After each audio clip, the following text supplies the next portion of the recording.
Chapter 5 starts us off with Goldio fixing our TV reception so we can watch reruns of House MD whenever we want. We then contact Colonel Redeps about the good news, but before we could finish inviting him over to watch the show with us, he tells us that Zero is in fact alive at Point A6. While we find out what Point A6 is, Spider shows up to the watch party, but sadly it's already over. When questioned about where he's been, Spider gives a weird answer, but no one really questions it. Seriously, nobody questions anything in this game.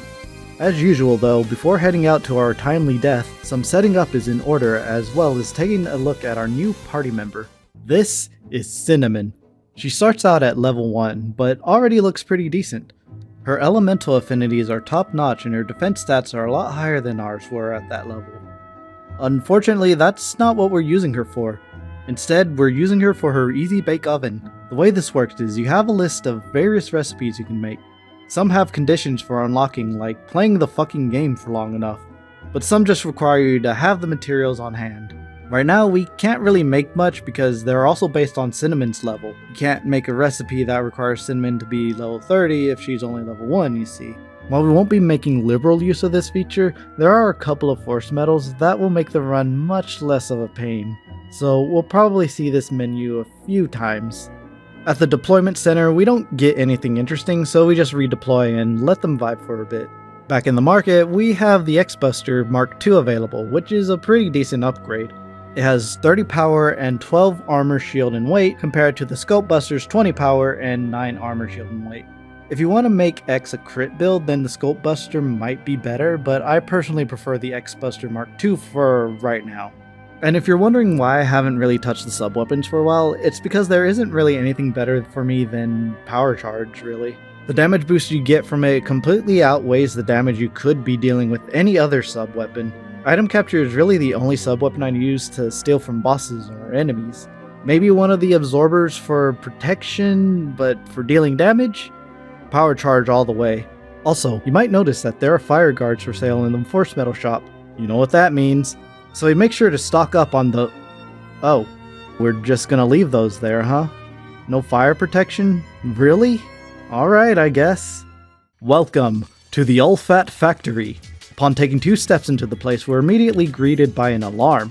Luckily not triggered by us, or this stealth mission would be pretty awkward for everyone, because we know who the cause of this would be. Unfortunately, we still have to deal with this dungeon's gimmick, which are motion detecting robots that periodically detect motion, if you can believe it, when they fly through the air. We do the gimmick, collect the fire guard, hey, I guess I did know what I was doing, and meet a fire turtle that has a chance to drop build armors if you wanted to farm those. Also, Cinnamon just gaining 6 levels while being dead is just really funny to look at. So this dungeon is pretty straightforward. There are plenty of enemies in this place with weakness to water, so you might want to equip your Ice Buster or you'll be struggling like I do. You can also equip fire guards to make some of the enemies in this place a bit more bearable, since they do like using fire-based attacks as well. I'm pretty sure this thought was going through my head too, as I used Cinnamon to bake me a fire guard force metal. Here I grab a build LE and slurp that up like yesterday's spaghetti. And here's a build Wii that I took with some beer. I'm going to be completely honest with you all here. While this dungeon is pretty straightforward, it's also pretty tedious. This first part is incredibly hard for me to sit through every time I play it, and I think it's probably because I don't really enjoy mechanics that force you to stop your momentum. That might be why I prefer the floor sensors in Godil's laboratory, since it actively encourages you to dash through them. Here, it's just Squid Games without the danger. It's not fun, it's not interesting, and least of all, it's not Marino tying me down and slathering hot motor oil on my... We finally have enough levels to make our first good luck force metal by using our last, yet again, Gain Hyper and the second copy of item capture that we took from the Eternal Forest. Seriously though, why do I keep using my Gain Hypers?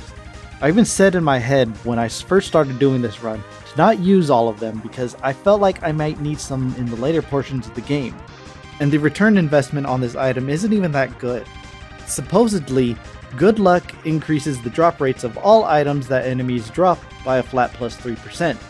So if you have 9 of these bastards equipped on all your dudes with them, that's a flat plus 27% to item drops, which sounds nice, but there's just one problem. Thanks to prof.9 on twitter.com, we now know that good luck boosts the drop rate of every item in the game, except items with a 1% drop rate. I didn't know this and foolishly made this item in the hopes that I could get more build items and gain hypers, all of which have a 1% drop rate, and was vastly disappointed when I finally got around to trying to find gain hypers later, because spoilers, wasting my gain hypers did in fact bite me in the ass later. Sadly, there is nothing I can do about it now, so I'm just now stuck with this force medal of lies and deceit. Luckily, I didn't find out about this until post-game anywhere, so I was able to wear it, blissfully unaware that I was being cheated and lied to by Capcom since my childhood days. Speaking of build items, Prion Nurse makes an appearance and can drop build LE and can also heal your party if it's the last enemy alive, as it seeks mercy from your murderous clutches. There are also these guys, the Prion Shielder, that can drop build shields. These guys in particular are annoying because they're weak to combat damage and can create a counter shield that reduces damage from shot-based attacks while also countering them. However, what makes this different from other counters is that they'll shoot the shield at you anyway on their next turn unless you hit them with a combat attack. And this attack hurts like hell, so it's probably best to avoid them if you can't kill them quickly. Here's a build speed we breathe on for good luck. At some point in the dungeon, we're greeted by a low-res Kamen Rider reject, which turns out to be our good friend Axel. Yeah, the very same one from Megaman X7 with the "It was the perfect plan. How did they find out? I can't believe I'm back here again. What the heck has happened? They really made a mess. Are you stupid? You've got some explaining to do." Do you realize how much damage your internal bickering has caused? voice acting. Luckily, his voice is a lot more tolerable now. Basically, Axel is a shape-shifting Reploid, and he has a backstory that we don't really have time to go over in this video as it's already long enough already. Essentially, Axel's reason for coming here is so that he can find more information about his chameleon ability, the thing that lets him change his appearance to look like other Reploids. That's at least the actual reason, but the version I came up with for this script is that he's looking for this area's boss, Mach Gentra, because his AC stopped working and it's becoming increasingly cold where he lives. So he wants to take down Mach Gentra so that he can steal his ability, Fires of Gehenna, and use that to warm himself up because he doesn't know what a fireplace or a campfire is. Alright, now that that's out of the way, Axel ends up falling into some garbage and falls unconscious for the rest of the game. He's also a very sudden party member to just drop on you, I feel like. I mean, it wouldn't surprise me if it turned out he was a last minute inclusion, but couldn't figure out where to put him. Although the most likely reason might be that there's probably going to be a dedicated chapter for Axel to join, but was essentially scrapped and stuck here instead. That being said, if we take a look at Axel, there is something worth taking note of here. His hyper mode only lasts 2 turns, same as Spider. It also has the same effect and appearance as Spider's as well, where it makes them translucent and invulnerable to damage while allowing them to deal increased damage with a higher crit rate. Do with this information as you will, as we fight this Prion tank with the ability to slather hot motor oil on us, making us weak to fire damage. Since I'm clearly not into that, I utilize my Second Amendment rights and send him to the fiery pits of hell where he belongs, since Prion tanks are also weak to fire. Welcome to the conveyor room. This room has conveyor belts, obviously. What might not be so obvious are the copious amounts of scripted encounters you will have to fight here. Basically, you can't just get to the other side of the room without riding the conveyor belts to a switch that lets you change the direction the belts are going. Along the way, you're forced to fight a bunch of enemies that you may or may not care about. Again, I'm not a huge fan of being forced to halt my momentum, and that's really what this room is. It's not really a puzzle room where you have to figure out the right pattern. It's more just a room where you just make your way to the next switch while being forced to fight encounters you don't care about. Maybe I'm just too cynical about this dungeon. I do find a gain hyper, so it's not a total waste of time, but it is a huge drain on my resources, and that's not something I can easily forgive. Once you get through that room, you're greeted with yet another conveyor room, this time with more conveyor belts. This one actually is more of a puzzle since you can accidentally step on the wrong conveyor belt and reset some of your progress, so it's at least something you gotta think about. But if you want to grab all the treasures in this room, you do have to fight pretty much every force encountered in this room. I did die a few times to these 3 Prion soldiers and once to this encounter with 2 soldiers and a nurse, so at least there's some challenge here. Speaking of, the difficulty spike in Chapter 5 doesn't hit nearly as hard as it did with Chapter 4. My biggest problem with this dungeon is that it makes backtracking so much more of a hassle than it needs to be. And before you say, well, this game is probably just making it harder for you to backtrack in later parts of the game, so it makes sense. You'll see why I don't buy this line of logic fairly soon. After the nightmare rooms, we come across a bunch of dead Reploids that are suspiciously slain by a saber-like weapon as we cut away to Zero on the warpath towards Mach Gentra's boss arena, and they both proceed to Aura Farm for content while we slowly make our way there. Unfortunately, Zero's going to have to wait a bit longer since we need to top up our resources, so back to Hunter Base we go. For our 8 avid command mission players out there, here's something you might know if you're too good at the game. So, every major character has a piece of dialogue they say that's fairly relevant to the part of the story whenever you talk to them. You can talk to them again and they usually have a follow-up bit of dialogue. However, did you know that these same characters can update their dialogue while in the middle of a mission? Because I didn't. While a lot of these extra bits of dialogue only serve as a bit of extra flavor and characterization to the cast, there are a couple that stood out to me. Like this one, where Cinnamon is standing in front of Spider, mentioning how Marino wants the chameleon ability to make thieving simpler for her. And while she's not worried about Marino's criminal record, she does state that she would hate to imagine what would happen if the ability got into the wrong hands. Foreshadowing is a narrative device. I will let you guys simmer on why this is a really funny bit of dialogue.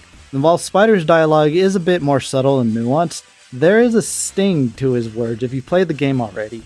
I know I'm not making any of this subtle in any way, but it's hard not to when the game is just being this blatant about it. Anyways, with our resources replenished, we set out to backtrack all the way through the Ulfat factory. Once we're back where we were before, we start searching the bodies for some loot, as you do, and discover a Fire Guard force medal and an ice missile subweapon. The next room contains a hunter missile subweapon and a build shield and armor that we make out with. Finally, down the hall we run into our best friend Zero, who's kneeling down because he's the equivalent of today's millennials and his knees crack when walking. Mach Gentra, being a Gen Alpha baby, uses this time to aura farm the shit out of Zero, giving us exactly enough time to rush in for the rescue. Well, I say rush in, but he's kinda just going like half a mile a second. X, the scene isn't in slow motion, you can run normally. Axel ruins the moment by asking Mach Gentra to off himself to make stealing his abilities easier, which forces Mach Gentra to retreat to the actual boss arena, so now we have to go find him like 2 rooms away. Thanks, Axel.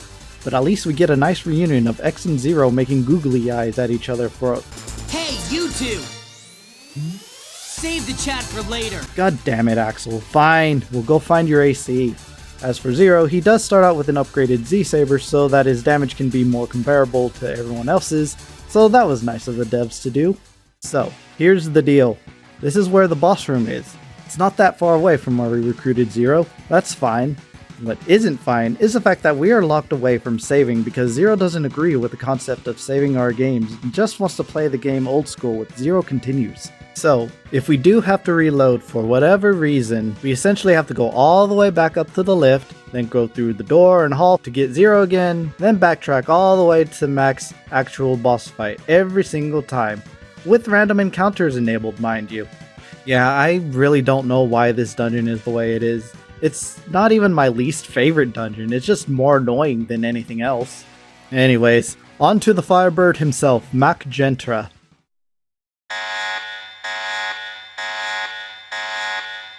It is all for the ideal. When we enter the boss room, Mach is already prepared to fight you using the power of Debor, basically a Reploid 3D printer that shits out prions after a bad night of Indian food. All this is basically code for Mach Gentra is just going to summon allies for this fight. Mackie Boy here has 28,000 life energy, absorbs fire, takes 50% more damage from water attacks, and normal damage from thunder. His standard attack hits one target with a combat type attack, can cast Giga Fire that deals fire damage to one target, can give you the Smash which deals combat type damage equal to 50% to 150% of a normal attack, can use Super Hold Gum to reduce the party speed stat by 25%, and can leak weed to leak piss into your pants and your weapon energy. And then of course there's his big dick move, the Flames of Gehenna, which deals heavy fire damage to the entire party. Honestly, he's pretty varied compared to every other boss we fought so far. Also, whenever both Prions beside him die, he can use Gentle Call to summon 2 more random Prions. These Prions range from tanks, shielders, or soldiers, so I hope you got used to fighting them along the way here. Unfortunately, I don't start this fight with full health because of some random encounters, but I have enough to survive an attack or 2. So, the way this fight works is Mach Gentra is a flying type unit, so you kind of want to favor range attackers like X, Axel, or Spider. However, if you manage to deal at least 1000 cumulative damage to him very quickly, he will float to the ground and kneel until his next turn, where he will be able to take combat damage more reliably. So you kind of want to knock him out of the air, then switch out your ranged attackers for the heavy hitting combat units like Massimo or Zero, then go to town until he floats back up. That is not an option here, as I am by myself while Axel and Zero teach Cinnamon how to play poker in the backline with Spider. Meanwhile, Marino decided now is a good time to sleep, while Massimo is now just realizing the weight of his burdens and how much they've been weighing him down, so as always, we're on our own here. As for the fight itself, Ultra Blizzards are very good in this fight as they deal 1500 water damage to Mach Gentra due to his weakness, while also dealing a decent amount to his minions, so this seems like a good idea at first. However, you'll soon quickly learn that this isn't the way, as soldiers that have taken enough damage will start to use life gain 25, and if they hit Mach Gentra with it, that's 7000 damage wasted. Meanwhile, the Prion tanks can oil you up and completely invalidate your resistance to fire, causing you to take so much fire damage if old Mackie boy decides to use any fire attack on you. And I know you're going to hear me say this a lot, but this is the hardest boss in the fight so far. Like Dr. Psyche, there's just so much going on between Mach Gentra's attacks and the Prions applying debuffs, dealing damage, or just being an outright nuisance altogether. Unlike Dr. Psyche, however, Machi's minions are far more durable and don't simply die to a single Ultra item. That's right, the Ultra items that were so useful the chapter before are already falling off for me. Hell, even if I use my charge shot, there's always a chance that the soldiers block the shots, reducing its damage too much to actually kill it, and then start spamming heals. There's just no winning when it comes to AoEs, unfortunately. So here's what I did for the fight. I went in with 2 power charges and the Ice Buster. My goal was to eliminate at least one of the 2 Prions. This is because while Mach Gentra will almost always call forth new summons when both minions are taken out, he seems to not care as much when only one of them are gone. So I decided to go for the soldier for some reason. Hindsight 2020, the soldier is probably the best one to leave alive since you don't run the risk of losing your fire resistance from the tank's oil attacks. And you don't have to deal with the counter shield assholes that take no damage from your shots. So as long as you don't reduce the soldier's HP down too much, you only have its combat attacks to worry about. The next thing you'll want to do is boost your armor stat. Don't be a dum-dum like me and boost shield, because I'm pretty sure I was under the impression that elemental abilities counted as shot type damage, which is just blatantly untrue. Anyways, make sure you double charge and shoot Mach Gentra every chance you get, because that is just a free 2300 damage you're doing each time. And when you also get the chance, make sure you use your boost power items as well, as this will make your double charged basic attack deal a whopping 4100 damage to the guy. That is almost 15% of his health bar in one hit, which is insane. If you have 100% weapon energy while he's down, you can go for a charge collider, but as you can see here, I only had 50% and it didn't do nearly as much damage as a souped up Ice Buster. This was also where I learned that boost items are lost when you go into hyper mode, as my Ice Buster went back to dealing only 2k damage, which I was immensely disappointed to find out. I did roll double Prion tanks at some point, which sucked, and I was hit with flammable oil and was scared for my life. But I guess if you get hit with anything beforehand, the fire weakness just fades? I'm not sure what happened here. By all accounts, Mach Gentra's Fire of Gehenna should have finished me off, but it didn't even hit weakness damage. Either way, after a few turns of keeping myself alive and attacking whenever possible, Mach Gentra makes his final landing in 94 turns with a 10% XP boost to boot. Now we can... Fools! If I die... Dubois will go berserk. Out of control. Think you can handle a few hundred frenzied mechanaloids?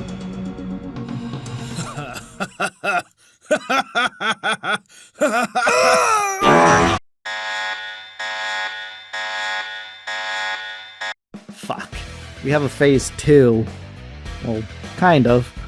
So, because Mach Gentra didn't want to give up his super AC, he made it so that his death would cause it to go berserk, spitting out hundreds of frenzied AC units that will dominate the world by making the air too hot or too cold depending on your settings.